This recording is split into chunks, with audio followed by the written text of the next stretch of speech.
Bonjour à tous et à toutes et bienvenue sur un autre tutoriel Claude Tricot où aujourd'hui on parle de lire des chartes. Avant de commencer, vous pouvez aller dans la barre de description, cliquer sur le lien qui vous permet de vous inscrire à mon infolettre. Vous pouvez aussi cliquer sur le lien qui vous permet de devenir membre de ma chaîne, ce qui me permet de vous offrir toujours plus de tutoriels gratuits.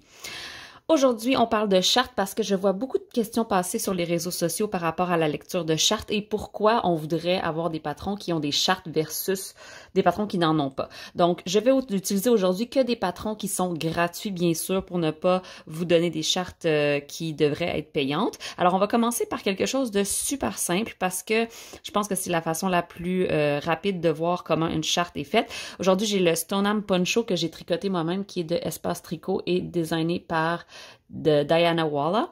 Alors, quand on descend ici sur ce patron, on a le patron.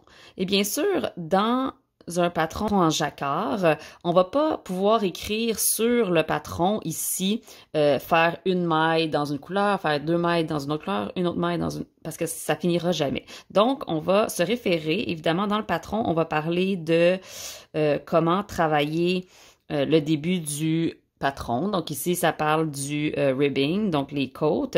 Et ensuite, éventuellement, on va nous dire de travailler le color chart, donc de travailler la charte de couleurs.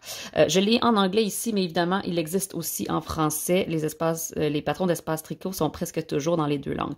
Donc, quand ça va nous dire de faire la charte, on va aller descendre où la charte est située. Et ici, on a la charte pour le col et la charte pour le yoke, donc qui est cette partie-là ici plus grande. Je vais vous montrer la charte du col en premier parce que celle-ci n'a pas de diminution et on a une mini charte ici de 4 mailles seulement. Donc, quand on lit une charte, on va toujours commencer en bas dans le coin droit. Ici, hein, dans le coin droit et on va travailler dans ce sens-là. Donc, quand on va travailler une charte, on va commencer par la maille gris pâle. Et ensuite, on va faire 3 mailles foncées. Évidemment, ça se peut que vous n'ayez pas les mêmes couleurs que celles du patron. Dans ce cas-là, c'est sûr que de travailler sur une charte, c'est plus difficile pour les couleurs si on n'a pas des couleurs qui sont similaires à celles de notre patron, mais ça se fait. On peut aussi, si on a quelque chose sur notre ordinateur qui nous permet de faire de l'édition de documents, on pourrait changer les couleurs directement dans la charte. Certaines chartes aussi sont proposées qui ont des couleurs, juste des tons de gris, et donc on peut utiliser des crayons à colorier, l'imprimer et colorier les carrés selon les couleurs qu'on utilise dans notre patron. Donc, ici, on va avoir un certain nombre de mailles dans le patron et ça, c'est un travail qui est fait en rond. Donc, on va toujours travailler dans le même sens et ça se voit parce que toutes les numéros sont alignés sur le côté droit de la charte ici. Donc, sur un patron en rond, tous les chiffres vont être à droite, tandis que sur un patron en aller-retour, on va avoir 1, 2, 3, 4, 5, 6, 7, 8, et donc ça va être écrit en alternance. Vous allez voir tantôt, je vais vous en montrer d'autres. L'autre chose, c'est bien sûr, ici, on a 4 mailles seulement. Notre col n'a pas 4 mailles seulement. C'est une répétition de 4 mailles. Donc, on va faire gris pâle, gris foncé, 1, 2, 3. Et ensuite, on recommence. Gris pâle, gris foncé, 1, 2, 3. Et quand on a fait toute notre rangée, on passe à la rangée numéro 2, qui va être gris pâle, un gris foncé, un gris pâle. Et on recommence. Gris pâle, un gris foncé, on recommence. Évidemment, les répétitions peuvent être très courtes comme ceux-là qui sont juste 4 mailles. Et ici, quand on arrive dans l'autre section, vous allez voir qu'on voit plus de mailles et je vais vous expliquer pourquoi dans une minute. Évidemment, ça peut être avantageux quand on fait une charte d'avoir quelque chose pour cacher où est-ce qu'on est rendu. Okay? Donc, si je travaille une charte et que je veux cacher ce qui se trouve sur les autres rangées, personnellement, je préfère cacher les rangées en haut de ma charte puisque je peux lire. Donc, oups, excusez-moi, j'essaie de bouger tout ça.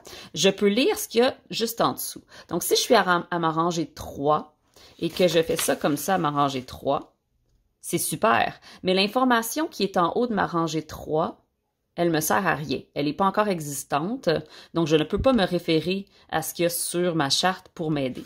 Tandis que si je mets mon papier comme ceci, je peux regarder sur mes aiguilles. Si je suis rendue à faire la rangée 3, ça veut dire qu'en dessous sur mes aiguilles, il va y avoir 2 gris un gris foncé. Un pâle. Donc, si je reviens ici, ça veut dire que j'ai 3 pâles d'affilée et un gris foncé au milieu. 3 pâles, donc 1, 2, 3, un foncé. 1, 2, 3, un foncé. Et je sais que sur la rangée que je suis en train de faire, je fais un pâle qui va se retrouver en fait au milieu des 2 autres pâles. Donc, j'ai un pâle qui vient ici quand on fait ma répétition. Donc, je sais que si, mettons, je fais un gris pâle sur mes aiguilles, mais que juste en dessous de mes aiguilles, il y a un gris foncé en dessous, je suis pas à la bonne place. Donc, je peux me référer sur ce que je vois sur mes aiguilles qui s'en vient pour savoir où je suis rendue dans ma charte. Si vous avez déjà fait du color work, donc du jacquard, vous allez comprendre ce que je veux dire.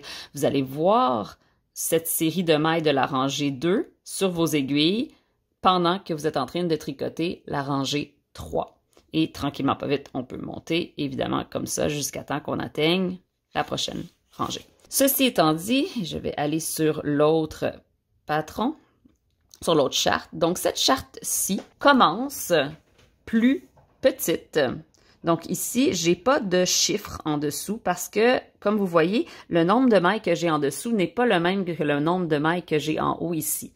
Donc, cette charte est conçue pour ne pas avoir de sections qui n'ont pas de mailles. Je vais vous montrer dans le prochain ce que ça veut dire. Donc, on commence en bas ici, on fait nos mailles jusqu'à la fin, on fait la répétition, on continue, on continue, on continue. Et ici, ce qui va se passer, c'est que ce petit sigle-là, le petit qui est ici, est une augmentation. Je le sais parce que, bien sûr, j'ai déjà fait ce patron, mais évidemment, dans chaque charte ou dans chaque patron avec des chartes, on va avoir une légende. Donc, ici, on a le Make One. Est-ce qu'on sait quel genre de Make One c'est?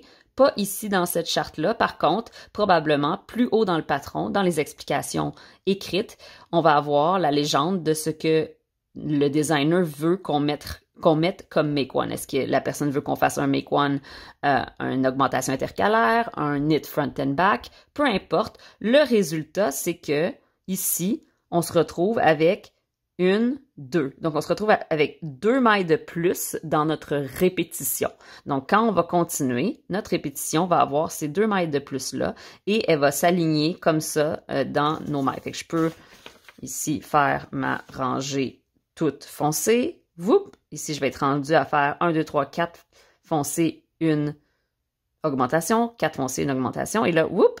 Quand j'arrive ici, je suis prête à faire le prochain. Donc, tranquillement, peut-être, on va monter et on va augmenter les mailles, ce qui va nous faire des répétitions de plus en plus longues. Donc, on a de plus en plus de mailles dans notre répétition, ce qui nous crée ce magnifique yoke, donc cet empiècement dans ce genre de patron.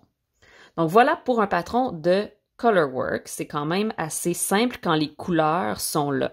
Il va arriver, surtout quand on a juste 2 couleurs dans un patron de color work, que la couleur A soit un carré blanc et que la couleur B soit un carré avec un point à l'intérieur.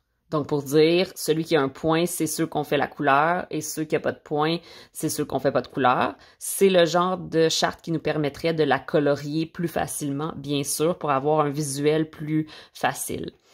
Donc, ça, c'est pour cette charte. On va passer à la prochaine. Passons à cette charte-là ici qui est une charte d'un motif de dentelle. Donc, si on analyse cette charte, on peut voir tout de suite que, encore une fois, on a un patron qui est en rond. Parce que tous nos chiffres sont ici, sur le côté droit. Donc, ce qui veut dire que tout le temps, notre travail va aller dans ce sens-là, dans ce sens-là. On s'en va foufou vers la gauche et on monte tranquillement, pas vite. Avec une charte comme celle-là, ce que je trouve vraiment le fun, c'est qu'on peut tout de suite voir un peu, ça va avoir l'air de quoi ce patron. Si je vous montre simplement le texte ici et qu'on ne regarde pas la charte, si on regarde le texte, on a le patron de dentelle. Mais lire ça, pour moi, c'est très mélangeant parce que si je dois regarder ce que je fais sur mon travail et ensuite lever les yeux pour regarder ma charte, regarder ce que je fais sur mon travail, la charte, le travail, la charte, le travail, la charte, bien sûr, je sais plus où regarder assez rapidement. Même si je mets ça ici pour cacher les autres lignes, dans la ligne, il y a tellement de lettres que ça devient très mélangeant. Et je vais vous avouer que c'est encore plus mélangeant en français qu'en anglais. Et ça me permet pas non plus de voir où est-ce que j'en suis rendue dans ma charte. Qu'est-ce que ça devrait avoir l'air? Si je regarde ma charte et que je regarde après mes ce que les sigles veulent dire, les carrés blancs sont des tricotes endroits, les lignes dans ce sens-là sont des glisse-glisse tricotes, dans ce sens-là des tricotes deux ensemble, hein, parce que les diminutions penchent d'un côté ou de l'autre. Yarn over, donc un jeté. Gris serait un no stitch qui n'existe même pas dans cette charte. Donc les sigles sont assez faciles à décoder et quand on va regarder la charte ici, en sachant que ceux-ci sont des diminutions et ceux-ci sont des yarn over, on peut s'imaginer que le résultat final va avoir l'air d'une espèce de V à peu près. Donc, juste pour vous montrer ce que ça donne.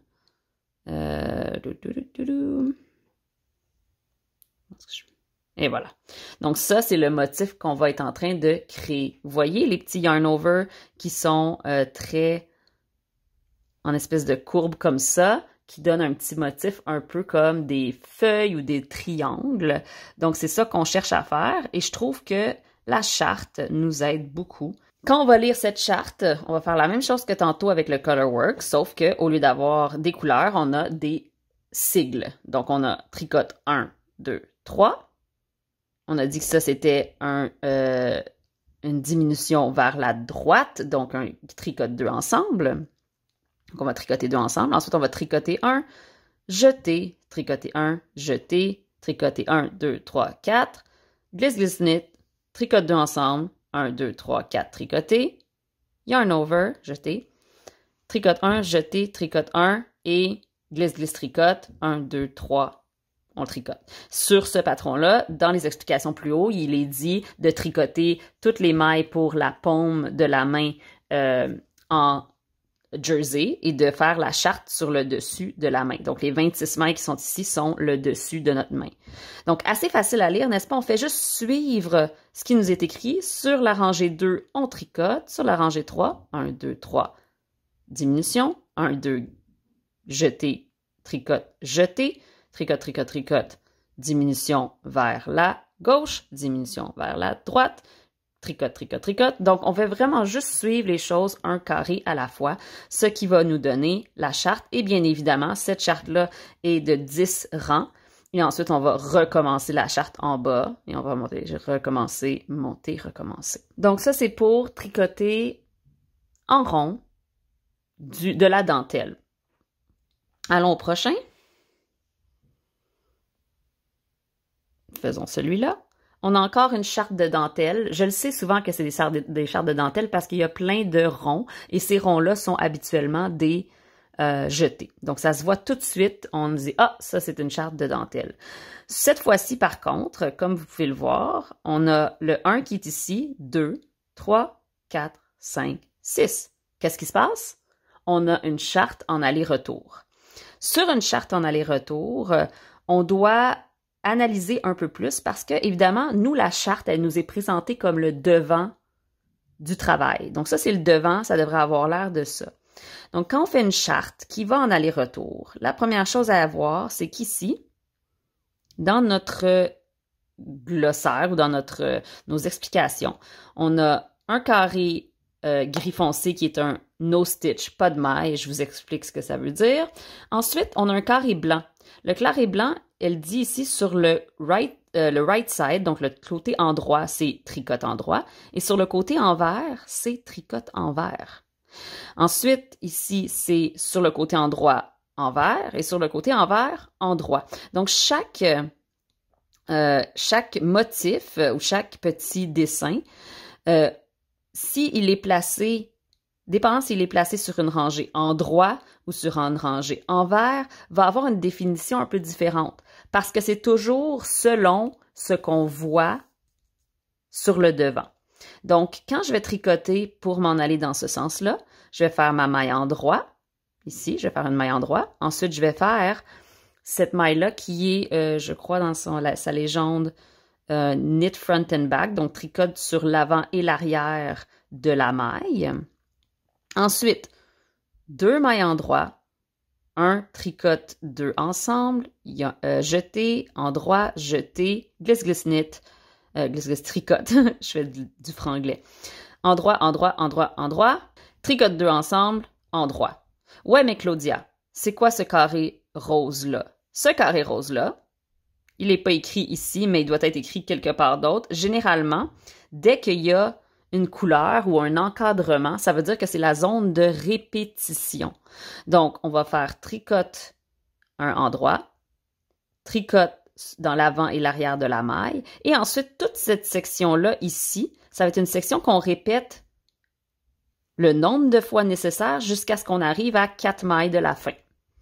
Donc, si notre patron a 1, 2, 3, 4, 5, 6, 7, 8, 9, si notre patron, aussi sur nos aiguilles, on a, je sais pas moi, 18 mailles plus 1, 2, 3, 4, 5, 6, ben on va faire cette répétition-là 2 fois. Si notre patron, sur nos mailles, on a 90 mailles plus 6, on va répéter ce petit patron dans le carré 10 fois. Donc, ça, on répète le nombre de fois ces mailles-là, on fait les dernières et on retourne notre travail.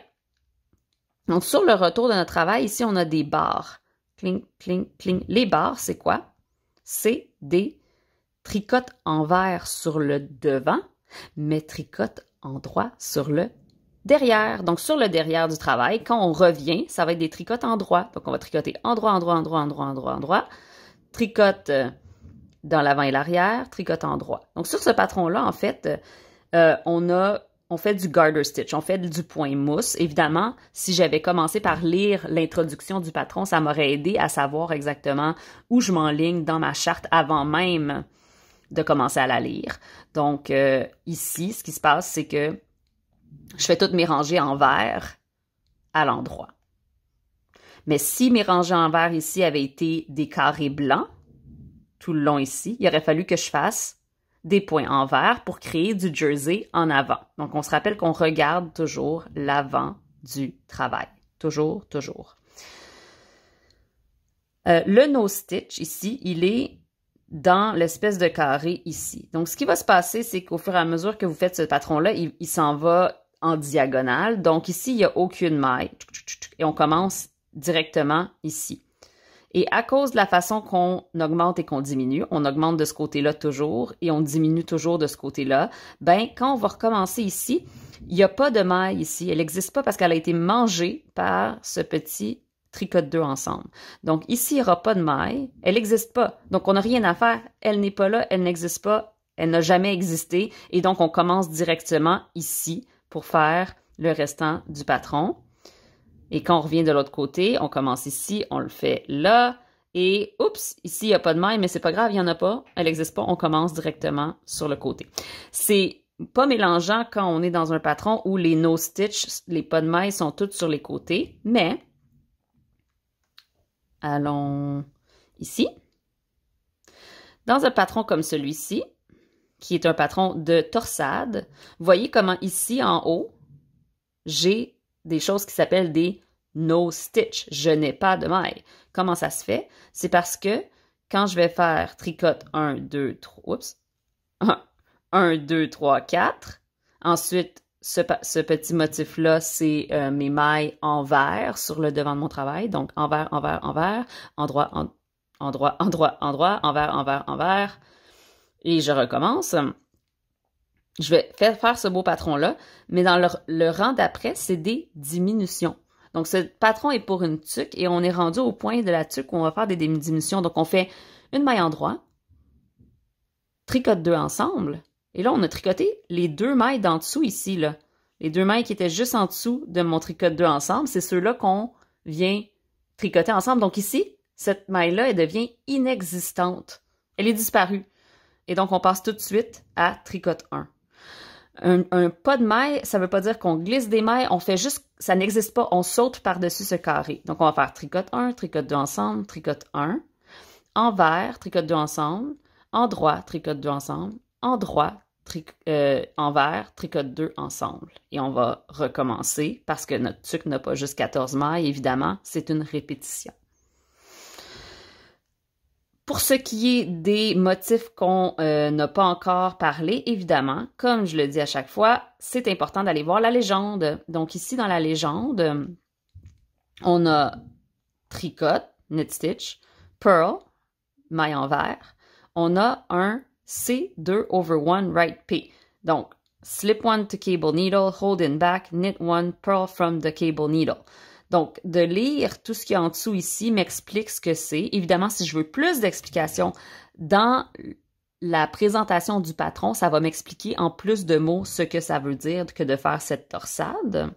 Et donc, je peux aller vérifier sur le début du patron, c'est quoi l'explication pour ce type de torsade-là. Mais ce qui est important de savoir, c'est de le reconnaître. Donc, quand je vais tricoter dans ce sens-là, ici, oups, j'ai un drôle de sigle. Et je peux voir qu'en fait, ces 3 carrés-là, ils sont ici. Ce sont ces 3 carrés-là ici. Donc, quand je vais faire ma torsade, ça va prendre ces 3 carrés-là et je m'assure de faire la bonne torsade ici. Ensuite, le carré ici, je peux le regarder, je peux aller voir. Ah, il n'y a pas de carré individuel qui ressemble à ça. Ça veut dire que, c'est ces 3-là ici. 1, 2, 3. Donc, c'est C2/1 left P. Je ne sais pas ce que ça veut dire. Il va falloir que j'aille au début du patron, lire ce que ça veut dire exactement. Mais une fois que je vais l'avoir fait quelques fois, je vais m'en rappeler. Et ensuite, c'est un patron qui est fait en rond, évidemment, parce que tous mes chiffres sont sur la droite. Et donc, on va lire la prochaine. Ensuite, on va arriver à la 3e et on va pouvoir faire encore une fois nos torsades. Et, comme vous le voyez, ça nous donne un super beau visuel de nos torsades vont avoir l'air de ça.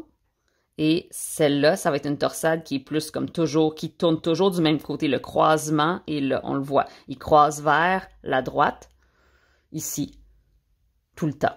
Donc, on va avoir une torsade qui croise vers la droite et une torsade qui ouvre et qui croise vers la droite, comme ça.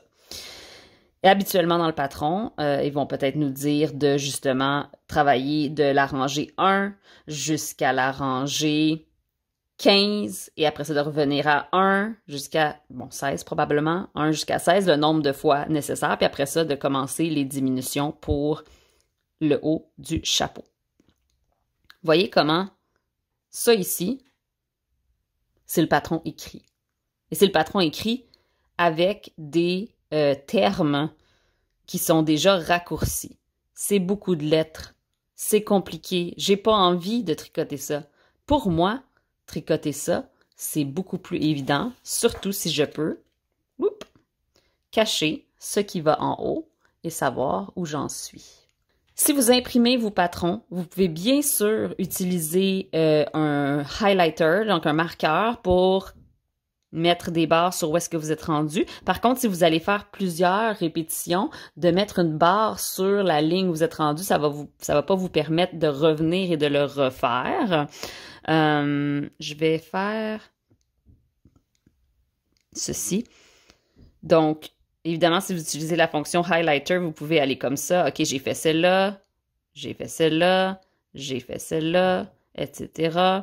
Mais quand vous allez devoir revenir, si vous avez dessiné déjà sur votre travail, soit qu'il va falloir y aller avec une autre couleur par-dessus, mais là, à un moment donné, ça va commencer à être assez difficile à voir, n'est-ce pas?